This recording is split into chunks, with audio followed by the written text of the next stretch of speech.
President Robert Mugabe has resigned as the head of state and government of the Republic of Zimbabwe and Commander-in-Chief of the Zimbabwe Defense Forces.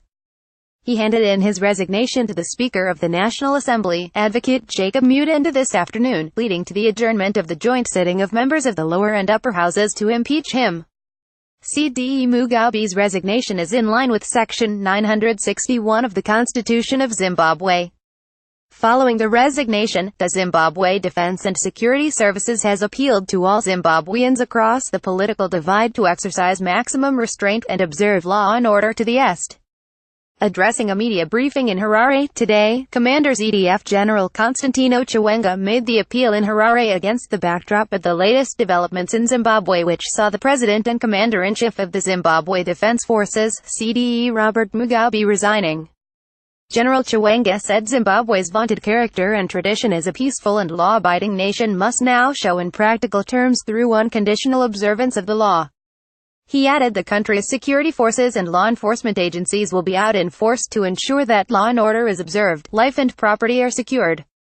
The general also said acts of vengeful retribution or trying to settle scores will be dealt with severely, and above all he encouraged religious organizations across denominations to pray for peace and stability in Zimbabwe.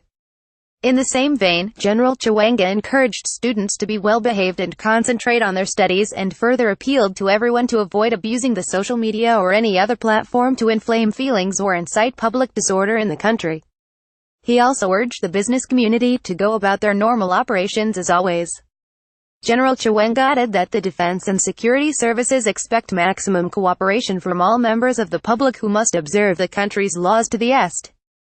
Who is Mugabe? Cde Mugabe is the founding father of an independent Zimbabwe when he served as Prime Minister from 1980 to 1987. He later became President and Commander-in-Chief of the Zimbabwe Defense Forces between 1987 and today, when he resigned. The former president also served as leader of ZANU from 1975 to 1980 and led its successor political party, ZANU-PF, from 1980 until his resignation. He was born in Kutama in Zavimba district on the 21st of February 1924. He worked as a schoolteacher in the then Southern Rhodesia, Northern Rhodesia and Ghana. Angered that Southern Rhodesia was a British colony governed by a white minority, Cde Mugabe joined African nationalist protests, calling for an independent black-led state. After making anti-government comments, he was convicted of sedition and imprisoned between 1964 and 1974. On his release, he fled to Mozambique, established the leadership of ZANU and oversaw the party's role in the armed struggle against the Ian Smith regime.